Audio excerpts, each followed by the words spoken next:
बिहार में निषाद समाज पूछ रहा है, आखिर हमारे नेताजी कहां लापता हैं? क्या उन्होंने चुनावों में हार के बाद ले लिया है सक्रिय राजनीति से संन्यास?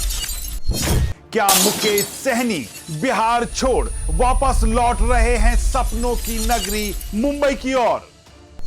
क्या उनके एकाएक अपने लोगों से दूर होने के पीछे की बातें सच हैं? और क्या सही में वह एक बार फिर से किसी फिल्मी हीरो की तरह बिहार की सियासत में सक्रिय नजर आएंगे? नमस्कार, आप देख रहे हैं YBN बिहार झारखंड और मैं हूं दीपक कौर। बिहार के सन ऑफ मल्ला और चुनावों से पहले एक समय सत्ता की चाबी बनकर उभरने वाले मुकेश सहनी आज एकाएक जनता से आखिर क्यों दूरी बनाए बैठे हैं? बिहार की राजनीति में एक समय ऐसा भी था जब माना जाता था कि सरकार किसी की भी बने, कुर्सी की चाबी मुकेश सहनी के पास होगी। लेकिन 2025 के विधानसभा चुनावों में मिली करारी हार के बाद यह वही नेता हैं, वही सन ऑफ मल्ला, वही VIP सुप्रीमो जो आज आम लोगों को नजर नहीं आ रहे हैं। सोशल मीडिया पर प्रेजेंस ना के बराबर, ना राजनीतिक मंचों पर, ना अपने मल्ला समाज के कार्यक्रमों में। और अब चर्चा यह है कि मुकेश सहनी बिहार छोड़कर एक बार फिर वापस मुंबई की ओर रुख करने का मन बना बैठे हैं।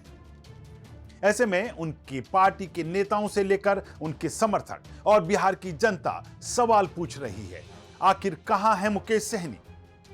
क्या सही में सहनी राजनीति से संन्यास लेने का मन बना रहे हैं या किसी बड़ी मुसीबत से बचने की कोशिश में हैं? लेकिन इन सवालों के बीच लंबे समय के बाद पिछले 2 दिनों में उनकी 2 पोस्ट सामने आई हैं, जिसके जरिए शायद वह कहना चाहते हैं कि सन ऑफ मल्ला अभी एक्शन में है।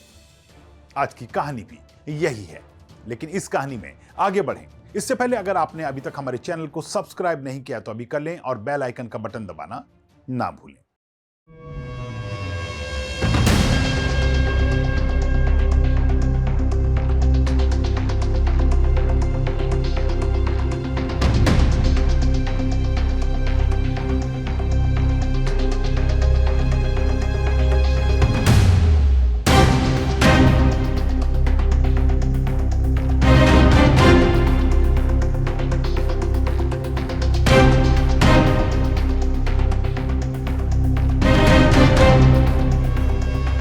तो चलिए लौटते हैं अपने मुद्दे पर।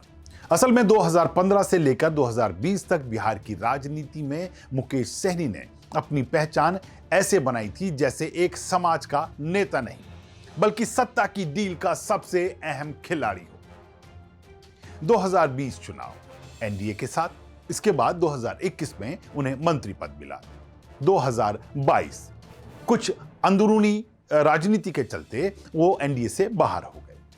2023 में उन्होंने एक बार फिर से महागठबंधन में अपनी वापसी की और 2024-25 में तेजस्वी के साथ वह लगातार नजदीकियां बढ़ाते नजर आए। 2025 में चुनावों से ठीक पहले उन्होंने अपने लिए डिप्टी CM का चेहरा बनने की मांग रखी, लेकिन सपने जितने बड़े थे जमीन उतनी ही खिसकती गई। 2025 विधानसभा चुनावों में VVIP पार्टी की हालत इतिहास की सबसे खराब नजर आई। सीटें लगभग खत्म, वोट शेयर बिखरा हुआ, कोई इलाका पकड़ में नहीं, कोर वोटर तक उनसे छिटक गए। एक समय जिनके रोड शो पर भारी भीड़ उमड़ती थी, इस बार वह भीड़ नजर नहीं आई। मुकेश सहनी ने तेजस्वी पर भरोसा किया, लेकिन तेजस्वी ने अंतिम समय तक सीटें रोककर VIP को ऐसी स्थिति में ला दिया कि ना लड़ पाए और ना ही जीत पाए। असल में राजनीति में भरोसा अगर गलत जगह हो जाए तो हार सिर्फ सीटों की नहीं, अस्तित्व की होती है। इस चुनाव में मुकेश सहनी ने 3 बड़ी गलतियां की, इनका हम सिलसिलेवार आपके सामने रखेंगे। पहली गलती यह रही कि तेजस्वी पर आंख बंद करके उन्होंने एक बार फिर भरोसा किया। इस बार विधानसभा चुनावों में मुकेश सहनी अपनी पार्टी की हार के अकेले जिम्मेदार नहीं है, बल्कि उनकी इस हार के पीछे काफी हद तक राजद नेता और महागठबंधन के CM चेहरे बनने वाले तेजस्वी यादव भी नजर आते हैं। असल में एक समय सियासत की मास्टर की कहे जाने वाले मुकेश सहनी भी दो नावों में पांव रखने की कोशिश कर रहे थे। वह महागठबंधन में 60 सीटों की मांग कर रहे थे तो एनडीए में निषादों के लिए आरक्षण की। अब एनडीए ने तो भाव नहीं दिया तो महागठबंधन में तेजस्वी के करीबी नजर आने की कोशिश करते दिखे, लेकिन तेजस्वी ने पिछली बार वाला खेल फिर खेल दिया। आखिरी दिन तक सीट फाइनल नहीं की। ऐसे में अंतिम समय में भी जो सीट मिली उन पर अंतिम समय में उम्मीदवार का चयन देर से हुआ और यही कारण रहा कि लंबे इंतजार के बाद जो नेता सामने आया उसके लिए ना तो चुनाव प्रचार का समय था और लंबे समय तक मैदान में खड़े कार्यकर्ता भी कंफ्यूज थे कि आखिर अब करना क्या है। बहरहाल दूसरा एक हार का बड़ा कारण जो था वो था कांग्रेस से अनबन। कांग्रेसी नेता शुरू से ही वीआईपी को वजन देने को तैयार नहीं थे। बोलते थे ग्राउंड पर वोटर कहां है वीआईपी का। इससे गठबंधन के अंदर ही सहनी अकेले पड़ गए।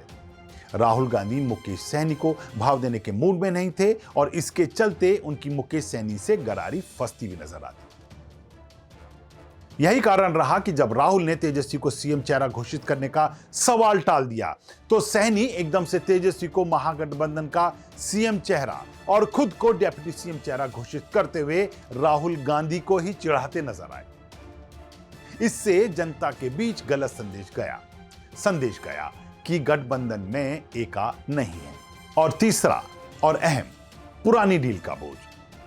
असल में 2020 के बाद सहनी पर यह आरोप था कि वह हर चुनाव में पाला बदलते हैं। इससे उनकी विश्वसनीयता कम हुई। यही कारण रहा कि महागठबंधन में एक अच्छे वोट बैंक के बावजूद उन्हें वो सम्मान नहीं मिला जो मिलना चाहिए था।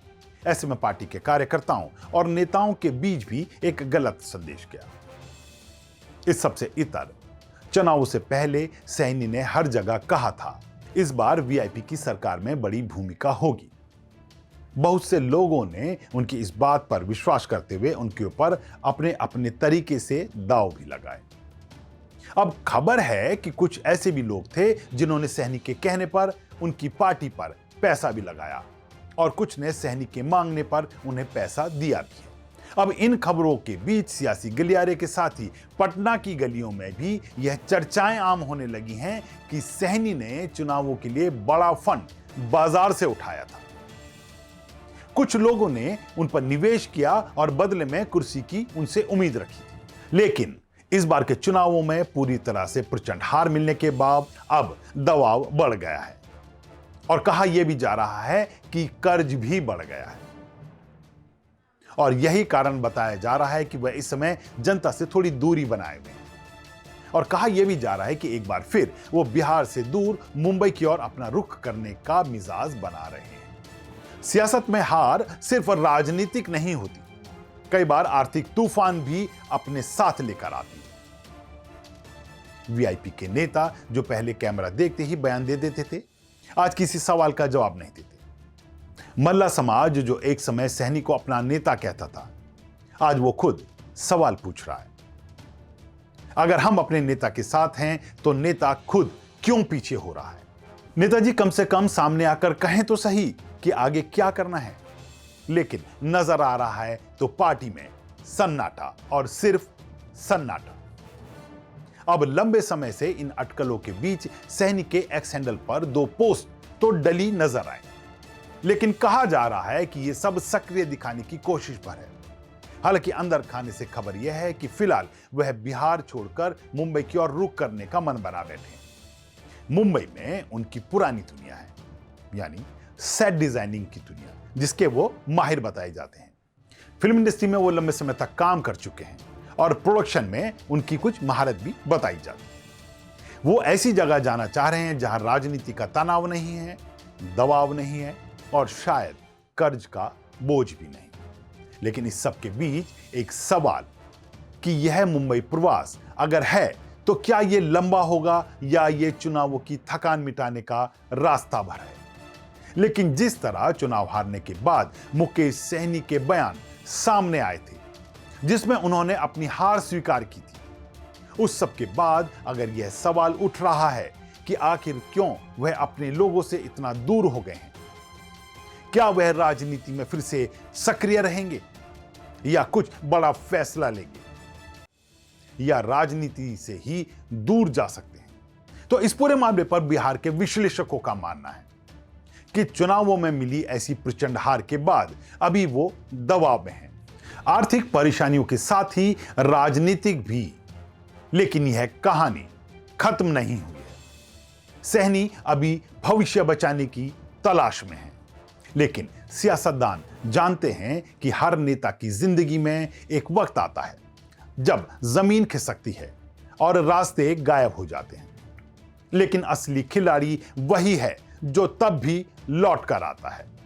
तो सवाल यह है कि मुकेश सहनी सच में क्या सोच रहे हैं? क्या वह एक बार फिर अपने मुंबई यात्राओं के लिए या अपने मुंबई प्रवास का प्लान बना रहे हैं, या वो बिहार की राजनीति से हमेशा के लिए गायब हो जाना चाह रहे हैं? आपको क्या लगता है? क्या सन ऑफ मंडला की कहानी यहां खत्म हो गई है, या वह एक नया अध्याय शुरू करने वाले हैं? आप अपनी राय हमें कमेंट बॉक्स में लिखकर जरूर बताएं। अगर आपको हमारी यह रिपोर्ट पसंद आई हो तो लाइक और शेयर करना ना भूलें। ऐसी ही एक नई रिपोर्ट लेकर आपके बीच होंगे हाजिर। तब तक के लिए दीजिए इजाजत। नमस्कार।